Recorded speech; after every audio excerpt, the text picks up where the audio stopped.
माफी मांगना ही पड़ेगा अमित शाह को। एकदम मांगना पड़ेगा, नहीं मांगना पड़ेगा तो सरकार गिर जाएगी। कारण यह है कि जनता जो है ये मन बना चुकी है कि बाबा साहब का संविधान से देश चलेगा, आदरणीय मोदी जी और अमित शाह के भगवान से देश नहीं चलेगा। जो स्वयं कहते हैं कि अगर भगवान का नाम लेते तो स्वर्ग पहुंच जाते, वो डॉक्टर के पास क्यों इलाज कराने जाते हैं? तो ये पाखंडी जो है पाखंड फैला रहे हैं। अमित शाह गए हैं जोड़ तोड़ करने के लिए कि किसी तरह से नीतीश कुमार को समाप्त किया जाए, चूंकि उनके विधायकों को तोड़ने का प्लान चल रहा है।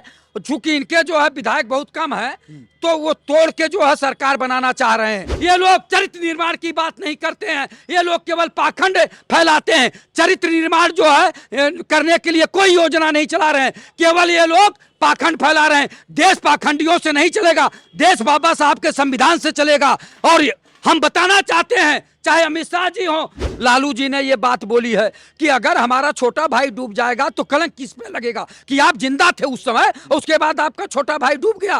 तो लालू जी तो अपने बड़े भाई का धर्म नीतीश को बचा रहे हैं। नीतीश को बचा रहे हैं। ताकतवर तो औरंगजेब भी था, बाबर भी थे, तो क्या हम उनकी पूजा करेंगे? ये औरंगजेबी शासन चला रहे हैं। अमित शाह को औरंगजेब बताएंगे आप? अमित शाह को और औरंगजेब बताएंगे आप? है क्या ये लोग? ये लोग तो जबान से जो निकली उसको मनवाने के लिए प्रयास करते हैं, जिद करते हैं। ये लोग जनता की गरीबी, बेबसी, लाचारी को नहीं देखते।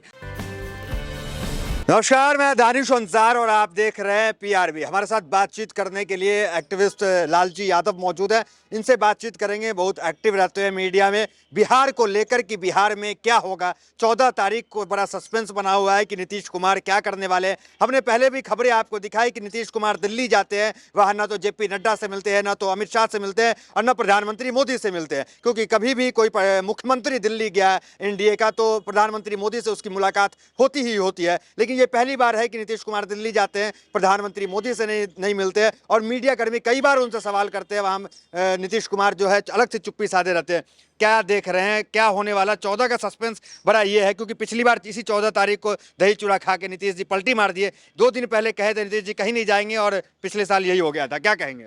दानिश जी, सबसे बड़ी बात है कि नीतीश कुमार जी को अब नजर आने लगा है कि हमारा हाल वही होगा जो महाराष्ट्र में हुआ है, और भारतीय जनता पार्टी जिससे भी हाथ मिलाती है उसको समाप्त कर देती है।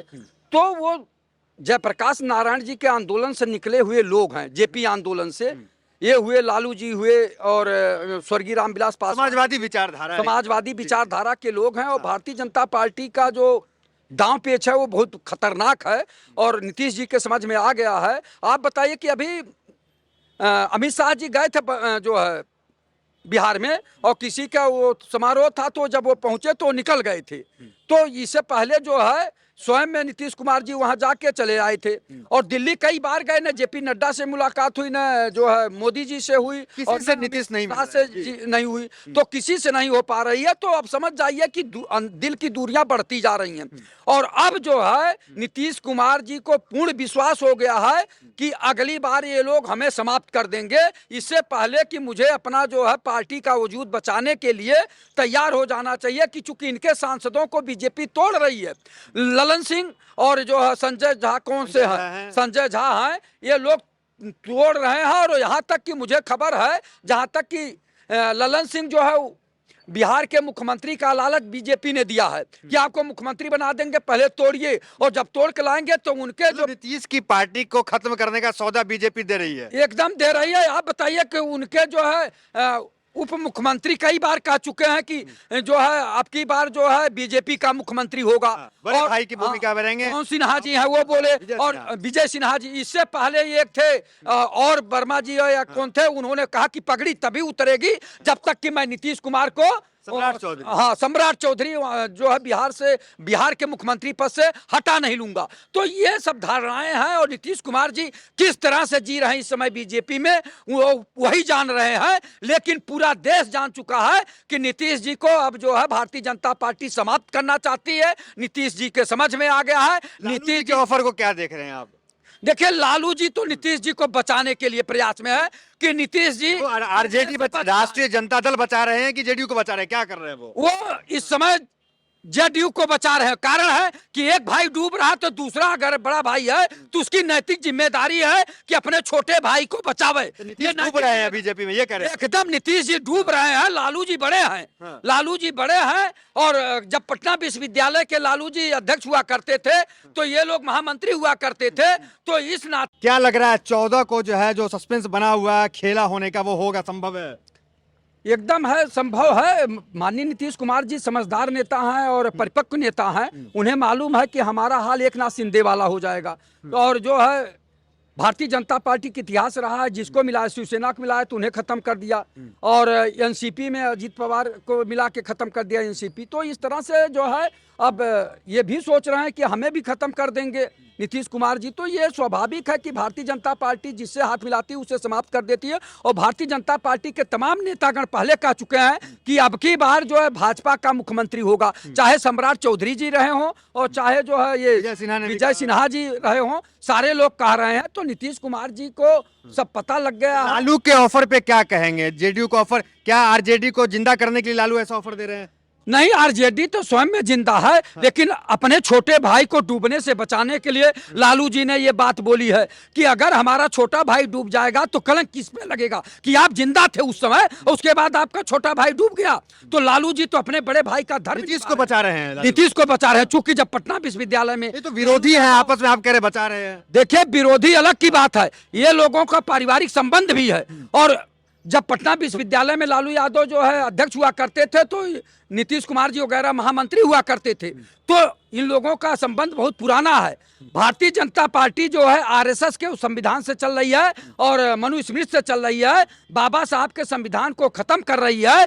तो नीतीश कुमार जी को भी पता लग गया है। तो नीतीश कुमार बहुत नाराज है। उस पर कोई कुछ बोले नहीं नीतीश कुमार जी, लेकिन अंदर अंदर जो है बहुत ही उन्हें दुख हुआ। इसलिए वो अब भारतीय जनता पार्टी को छोड़ना चाह रहे हैं, भारतीय जनता पार्टी से हटना चाह रहे हैं। और भाजपा जो है उनको जो है फंसाना चाह रही है कि किसी तरह से फंसाए रहो 7-8 महीने और उसके बाद इनको समाप्त कर दो। चूंकि भारतीय जनता पार्टी की नीति है कि प्रदेश लेवल की पार्टियों को समाप्त कर दिया जाए। नीतीश भगवा में अभी तक नहीं हुए, ये कह रहे हैं आप? नहीं, दिल से भगवा नहीं है। हाँ। दिल से भगवा नहीं है, केवल दिखावा से भगवा हुए थे, दिल से नहीं। वो समाजवादी विचारधारा के व्यक्ति हैं और वो समाजवादी चिंतन के व्यक्ति हैं। वो जयप्रकाश नारायण के आंदोलन से निकले हुए लोग हैं। ये लोग जनता के हित की बात करते हैं, पिछड़े दलितों और गरीबों की बात करते हैं। शाह का पटना पहुंचना क्या संकेत दे रहा है, क्या लग रहा है? अमित शाह गए हैं जोड़ तोड़ करने के लिए कि किसी तरह से नीतीश कुमार को समाप्त किया जाए।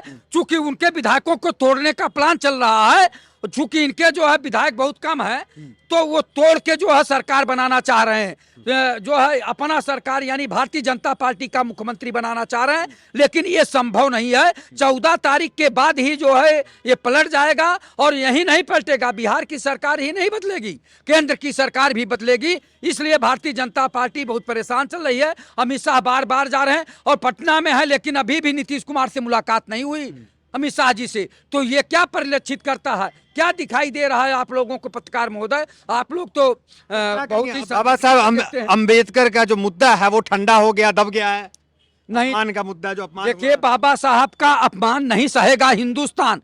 ये ठंडा नहीं हुआ। ये जरूर है कि उस पे काम चल रहा है, सनय सनय धीरे धीरे जो है काम चल रहा है। चूंकि मांगना ही पड़ेगा अमित शाह को, एकदम मांगना पड़ेगा। नहीं मांगना पड़ेगा तो सरकार गिर जाएगी। कारण ये है कि जनता जो है ये मन बना चुकी है कि बाबा साहब का संविधान से देश चलेगा। आदरणीय मोदी जी और अमित शाह के भगवान से देश नहीं चलेगा। अगर भगवान में ये ताकत होती तो मंदिर में पुजारी फिसल के गिर जाता है तो अस्पताल जाता है, मंदिर में पुजारी का कत्ल हो जाता है तो बाबा साहब का संविधान और कानून काम करता है। तो ये बाबा साहब के संविधान से देश चलेगा, बाबा साहब के संविधान से देश चलेगा तभी होगा। भगवान कहाँ है? कोई आज तक आया नहीं कि जो है स्वर्ग में कैसे लोग हैं। स्वर्ग और नरक इसी धरती पर। जिसके पास धन दौलत है, जिसके पास गाड़ी घोड़ा है, जिसके पास और सब कुछ है, वो उसे पूछे तो कहता बड़े मजे में है। और गरीब से पूछे जो ईंटा गारा देता है, शाम को लकड़ी बीनता है, खाना बनाने की उसको तकलीफ होती है, साग सब्जी नहीं खरीद पाता, कड़ुआ तेल नहीं खरीद पाता, दाल चावल आटा नहीं खरीद पाता, उससे पूछिए मोदी राज्य में ये स्थिति आप कह रहे हैं। कहता है कि भैया जिंदगी बड़ी नरक की है, किसी तरह जी रहा हूं। तो स्वर्ग और नरक किसी धरती पर है। ये केवल पाखंडी कहते हैं कि आप अगर जो है बाबा साहब कर रहे हो, अगर भगवान का इतना नाम लेते तो स्वर्ग पहुंच जाते। तो स्वर्ग और नरक किसी धरती पर है, लेकिन ये पाखंडी जनता को गुमराह करते हैं। जनता अब गुमराह होने वाली नहीं है, स्वर्ग और नरक किसी धरती पर है।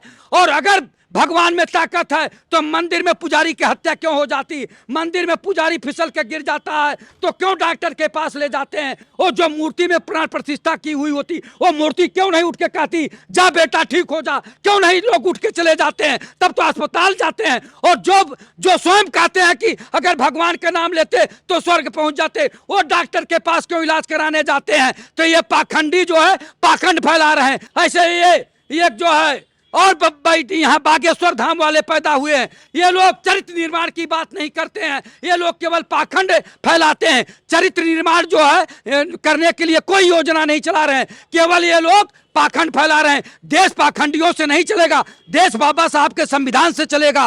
और हम बताना चाहते हैं, चाहे अमित शाह जी हो, चाहे बागेश्वर धाम जी हो, आप बताइए 121 लोगों की मौत हो गई हाथरस में। वहां का जो प्रवचन करता था वो भाग गया, वो नहीं आया लौट के कि जाओ बेटा उठ जा, जाओ ठीक होके चले जा। क्यों नहीं जान फूंक दिए? उनके माता पिता मरते हैं, उनमें प्राण प्रतिष्ठा नहीं कराते कि उठ जा पिताजी, माँ जी उठ जाइए। हमारे जो विरोधी हैं उनके बारे में बताइए, या जो मेरे हितैषी हैं उनके बारे में बताइए कि मुझे किसके साथ रहना, किससे राय लेनी है। तो ये तो कोई नहीं कर पाया। बाबा बागेश्वर धाम केवल छल करते हैं, जनता के साथ पाखंड करते हैं। अगर चरित्र निर्माण की बात करते या बाबा में इतनी शक्ति थी तो पोस्टमास्टर्म होके लाशें रखी थी, गए होते बाबा बागेश्वर धाम, उनको जो पीठों के जान फूंक दिए होते, वो चल दिए होते, अपने परिवार में गए होते, उनके परिवार वाले खुश हो गए होते। और ये पूरा भारत जीवन भर बाबा बागेश्वर का जो है नाम लेता, सदियों सदियों तक बाबा बागेश्वर जी पूजे जाते। लेकिन ये पाखंडी बाबा अगर उनमें ताकत है तो लालजीत यादव को 24 घंटे में मार के दिखाओ, 24 घंटे में मार के दिखाओ। मैं चैलेंज देता हूं बन जाएगा जी को और तैयार हो जाएगा धाम को कि हमें मार के दिखाएं। मैं आपको चैलेंज देता बना देंगे। कहा ऐसे कर रहे हैं, पुर्जा कहीं बना दिए तो पर्चा बनाते हैं वो। अरे पुर्जा बनावे बाबा बागेश्वर धाम में ये दम है पाखंडी में, तो मुझे मार के दिखाओ 24 घंटे में। मैं चैलेंज देता हूं। अरे मंदिर में पुजारी की हत्या हो जाती है तो बाबा साहब का संविधान और कानून खोजता है कौन हत्यारा है, कौन मारा है, पुलिस उसको पकड़ के ले जाती है। और ये पाखंडी कहते हैं कि भगवान संविधान का अपमान, स्वर्ग पहुंच जाएंगे। स्वर्ग नरक किसी धरती पर है। जिनका आप नाम ले रहे हैं कि संविधान का अपमान किया, आज सबसे ताकतवर वही है, सत्ता में वही बैठे हुए हैं। ताकतवर तो औरंगजेब भी था, बाबर भी थे, तो क्या हम उनकी पूजा करेंगे? ये औरंगजेब भी शासन चला रहे हैं। ये औरंगजेब बताएंगे आप? अमित शाह को औरंगजेब बताएंगे आप? और है क्या ये लोग? ये लोग तो जबान से जो निकली उसको मनवाने के लिए प्रयास करते हैं, जिद करते हैं। ये लोग जनता की गरीबी, बेबसी, लाचारी को नहीं देखते। यही प्रधानमंत्री जी कहे थे 2 करोड़ लोगों को प्रतिवर्ष रोजगार देंगे, देश से भ्रष्टाचार समाप्त करेंगे, देश से महंगाई समाप्त करेंगे, विदेशों में जमा काला धन लाके देश में खुशहाली लाएंगे। इसमें प्रधानमंत्री जी क्यों नहीं जवाब देते? कितना धन विदेशों से लाए, कितने लोगों को रोजगार दिए, कितना भ्रष्टाचार मिटाए? बल्कि प्रधानमंत्री जी कहते थे पूरब से लेकर पश्चिम तक, उत्तर से लेकर दक्षिण तक कोई भ्रष्टाचारी नहीं बचने पाएगा। अब क्या खेल हुआ? अजीत पवार, शुभेंद्र अधिकारी, हेमंत बिश्व शर्मा, जिसके ऊपर स्वयं प्रधानमंत्री जी आरोप लगाए थे 70,000 करोड़ अजीत पवार ने घोटाला किया है और उनको गले लगाए हुए हैं। तो क्या ये भ्रष्टाचार समाप्त करेंगे? 1 मिनट अंजार जी, ये हमारे प्रदेश के मुखिया बैठे हुए हैं, योगी आदित्यनाथ जी, माननीय मुख्यमंत्री जी, ये रोज कहते हैं zero tolerance, zero tolerance, zero tolerance. और तहसील में चले जाइए तो लेखपाल से लेकर एसडीएम तक भ्रष्टाचार में लिप्त है, थाने में चले जाइए तो सिपाही से लेकर थानेदार तक भ्रष्टाचार में लिप्त है, दफ्तर दफ्तर भ्रष्टाचार। कौन है इसका जिम्मेदार? और सुनिए, ये माननीय मुख्यमंत्री जी कभी गरीब के भेष में, कभी किसान के भेष में किसी थाने में, किसी तहसील में नहीं गए कि हमारे कर्मचारी जनता के साथ क्या जुल्म ढा रहे हैं, कभी ने जानकारी करने के लिए नहीं गए। तो मैं कहना चाहूंगा अंजार जी, माननीय मुख्यमंत्री जी, अगर आप जितने एमएलए हैं, जितने आईएएस हैं, जितने भ्रष्टाचारी हैं आपके बगल में बैठे हैं, बड़े बड़े कृषि फार्म जो 200 बीघा का बनाए हैं और 6 फॉर्चूनर से चलते हैं। लखनऊ में हवेली, जिस जिले में है वहां हवेली, नोएडा, गाजियाबाद, नैनीताल में हवेली, और इनके बच्चे ऑस्ट्रेलिया अमेरिका पढ़ते हैं। ये कहां से लाए? माननीय मुख्यमंत्री जी जवाब दें। उनकी संपत्ति क्यों नहीं जब्त करते हैं? उन्हें जेल क्यों नहीं भेजते हैं? चलिए, बहुत केवल धन्यवाद। कुछ लोगों को परेशान करने के बहुत लिए धन्यवाद। भ्रष्टाचार समाप्त बहुत करने की बहुत बात करते हैं। धन्यवाद।